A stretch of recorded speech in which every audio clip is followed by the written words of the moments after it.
Salut tout le monde, aujourd'hui petite vidéo avec mon copain Thaïs le bricoleur, mon petit fiston d'amour. Dis bonjour. Oui, il est mignon mon bébé. Donc on se retrouve là pour le système de chauffage et de ventilation. Sur le véhicule que j'ai récupéré, donc je vous ai fait toutes ces vidéos là. Le système de ventilation il faisait un bruit mais pas possible. Et en fait c'est simple, hein, il avait été stationné pendant un petit bout de temps. Et du coup, je pense qu'il y a quelqu'un qui l'a squatté. Il y a un petit animal qui s'est infiltré dedans. Donc voilà, j'ai démonté le ventilateur. Donc c'est très simple, hein. Ici, il y a 3 vis. On peut retirer le bloc. Donc j'ai tout rebranché avec le boîtier de commande et tous les fils qu'il faut. Avec le ventilateur. Et voilà ce que j'ai découvert dedans. Ici, à l'intérieur, là. Ici, on a le passage du circuit d'air chaud qui est ici là, avec le système de commande ici qui permet de le piloter. Donc le système de commande qui pilote le ventilateur, il est ici. Vous voyez. Donc là on a une petite vanne et en fait quand on ouvre cette vanne, ça fait passer ça ouvre le circuit qui vient dans le radiateur qui est à l'intérieur. Sinon l'eau, alors on va essayer de bien voir, elle arrive ici et elle repart là. Ok. Et là il y a ce circuit qui ouvre la vanne qui permet d'envoyer l'eau chaude à l'intérieur, et ici celui-là là qui revient ici et l'eau chaude repart. Donc c'est très simple à démonter. Il y a 6 vis en tout.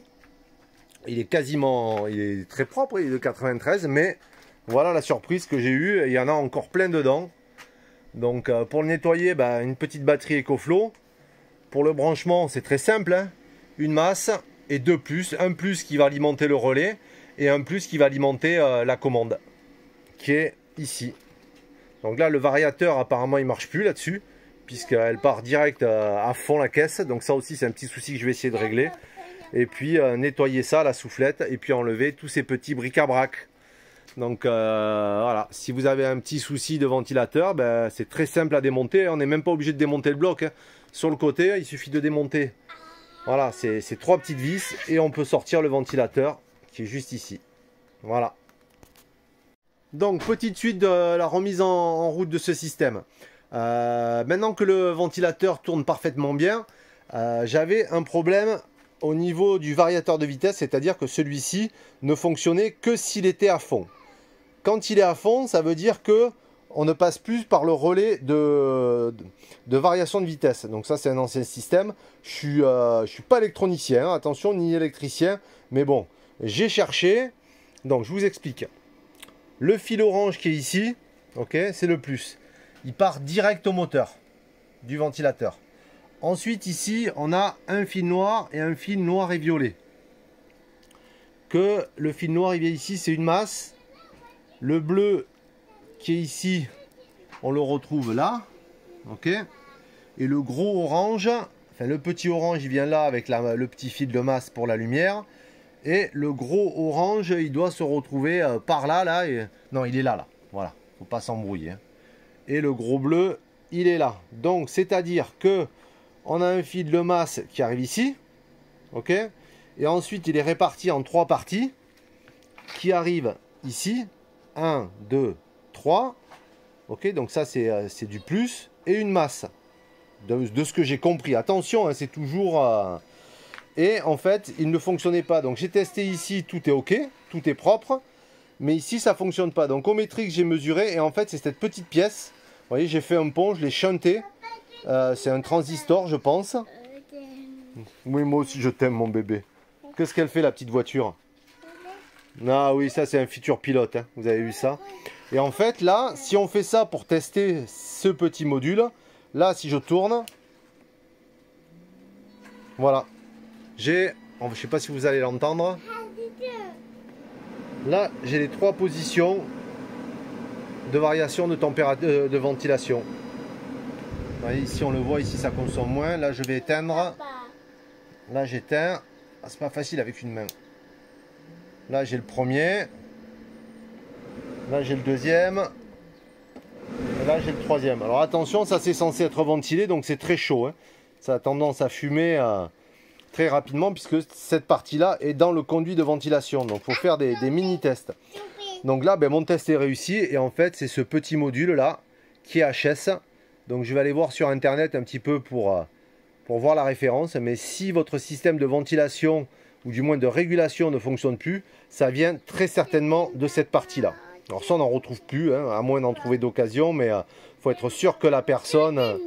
Mais oui, moi aussi je t'aime mon lapin. Il est mignon ce petit garçon. Oh, regardez-moi ces gros câlins qu'il me fait. Oui bébé. Bon allez, je vous laisse les gars, je vais lui faire un gros câlin. A plus. Bon, pour terminer cette petite vidéo, je suis allé chercher des infos sur le net. En fait, cette pièce, c'est un fusible thermique. C'est-à-dire que sous cette résistance qui est la plus puissante, en fait, il est censé disjoncter ou sauter, cramer, arriver 200 degrés. On ne peut pas le réarmer. Donc, il suffit d'en trouver un autre qui correspond à peu près à, voilà, à la résistance. Donc, c'est un fusible thermique 200 degrés. Cette pièce n'existe plus, mais bon, c'est juste une protection au cas où le chauffage s'emballerait, justement, qu'il y ait des feuilles ou des trucs comme ça qui soient coincés dedans. En fait, ce qui s'est passé, comme il était là et que tout le système ici, comme vous avez vu au tout début de la vidéo, il était plein de feuilles et de poussière, en fait, c'est ce petit machin qui a grillé, qui a fait sauter la résistance, ce machin-là, et qui fait que j'avais plus la variation de vitesse. Par contre, ce qui est bizarre, c'est que je pouvais toujours mettre le chauffage à fond et qu'il n'y avait plus de protection. Donc c'est voilà, c'est soit on le shunt, on n'en remet pas, et au cas où on vérifie que son ventilateur soit toujours propre, on peut le shunter directement, hein. On l'élimine et on fait un pont entre les deux, soit on en remet un pour avoir plus de sécurité, pour éviter que son véhicule prenne feu, quoi. C'est surtout ça, parce que ça c'est des résistances où le courant va passer et elles ont tendance à chauffer, quoi. Donc voilà, c'est sur cette partie-là. Sur les deux autres, il n'y en a pas, je trouve ça bizarre. Je ne suis pas électronicien, mais bon. Voilà, ça peut être aussi une des problématiques si votre ventilateur ou votre système de chauffage ne fonctionne plus. Bon, je pense que j'ai fait le tour. Bon, petite suite de la vidéo. J'espère que ce sera la dernière, parce que là, j'enchaîne. Donc, j'avais ce petit système-là, ici, qui me posait problème. Donc, notamment une pièce qui était là, que j'ai retirée et que j'ai ponté en direct, en attendant de voir ce que ça donnait. En fait, il s'agit... c'est pas un fusible, c'est un thermocouple. En fait, cette pièce-là, elle est sous cette résistance et elle est là justement pour assurer une certaine sécurité. C'est-à-dire que quand ça chauffe, ici, normalement, comme c'est dans le bloc et que c'est ventilé, elle est censée être refroidie. Parce qu'ici, il y a un courant électrique qui passe dans différents ressorts. Et du coup, tout ça, ça chauffe, puisqu'il en passe par 1, par 2, par 3. Et du coup, ça crée une résistance. Et c'est celui qui est censé le plus chauffer. D'ailleurs, quand je l'ai allumé, il s'est mis à fumer même. Et du coup, c'est une sécurité qui fait que quand ça chauffe trop, si vraiment il atteint une certaine température, c'est-à-dire 90 degrés, je crois, il y avait marqué, lui, il va se couper et éviter que le courant passe de ce point central à ici, pour éviter que ça ne rentre en surchauffe, que ça devienne rouge, que ça fonde et que ça prenne feu. Donc cette pièce-là, elle est un petit peu obsolète, elle est vieille, hein. Du coup, j'en ai trouvé une sur Amazon qui coûte 17 € et qui est exactement la même, qui vient se remplacer pareil. Voilà, il n'y a vraiment rien à changer. Elle va dans le bloc ici. Et du coup, je me suis aussi rendu compte que par rapport à mon appareil ici, au niveau de la consommation électrique de cette résistance, quand je mettais mon ventilateur à fond ici, quand je passais à fond, j'atteignais les 250 watts de consommation et l'appareil se mettait en sécurité. Et bien là, vous allez voir, avec celui-ci, comme il a beaucoup moins de résistance, il consomme beaucoup moins. Alors, est-ce que je vais y arriver à le faire tourner avec une seule main? Là, il est allumé. Mais c'est pas facile. Ah ben là, il marche plus.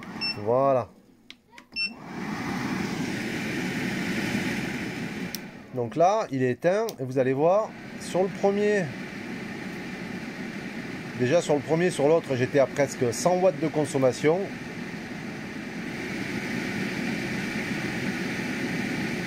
Vous voyez, deuxième, troisième et à fond. Vous voyez, je suis à 140 alors que j'étais à 250 sur l'autre et ça me faisait tout sauter. Donc du coup, ben, je pense que c'est une bonne chose de remplacer cette pièce à 17 €. Vous voyez? Parce que celle-là, en fait, ça c'est obsolète. C'était il y a 30 ans, quoi. Donc, voilà, surtout quand on est dans les côtes, moi je le mets très souvent, mon ventilateur, parce que ça chauffe énormément. Et du coup, ça me permet aussi de rafraîchir mon moteur, même s'il fait très chaud, par ce petit objet qui est, je sais pas, en tout cas, c'est super ce qu'ils ont fait et qui est plus récent. Et un dernier truc qui arrive souvent, hein, parce que là c'est le troisième que je démonte, ça fait 2 fois que je casse cette partie-là. Ça c'est le tuyau de purge qui part à l'extérieur pour purger justement l'air qui est tout en haut du radiateur, parce qu'à l'intérieur, ici on a un radiateur, vous voyez, qui est tout au fond, je sais pas si on va le voir. Et tel qu'il est positionné ici, c'est le point haut, et à ce point haut on ne peut pas le purger, puisque là en fait il est hors circuit, quoi. Donc ça fait 2 fois que je le casse en changeant des radiateurs. Et du coup, à chaque fois j'ai fait ça, c'est un petit système, c'est des embouts de PTFE que j'utilise sur mes imprimantes 3D. Et en fait, il faut appuyer pour le sortir. Là, je vais pas y arriver parce que j'ai qu'une seule main. Voilà. Et c'est un petit tuyau de PTFE. J'ai juste refait un pas de vis avec un tarot, je l'ai vissé dessus. Et ensuite, j'aurai juste à faire une rallonge, hein, qui me permettra d'aller à l'extérieur et de mettre une vis à l'intérieur ou quelque chose pour pouvoir faire la purge de ce radiateur. Mais bon, c'est des véhicules qui ont 30 ans, donc c'est normal que les plastiques qui pètent, surtout à cet endroit-là, parce que quand on le sort, ça tire un peu dessus. Donc ça c'est gratuit, c'est ma petite astuce du jour. Donc voilà pour le montage de cette vidéo. Je pense que c'est quelque chose qu'il faut faire, ce truc-là. Voilà, ça c'est vraiment la super option, quoi. Allez, voilà pour ce petit tuto sur les ventilateurs de nos C25.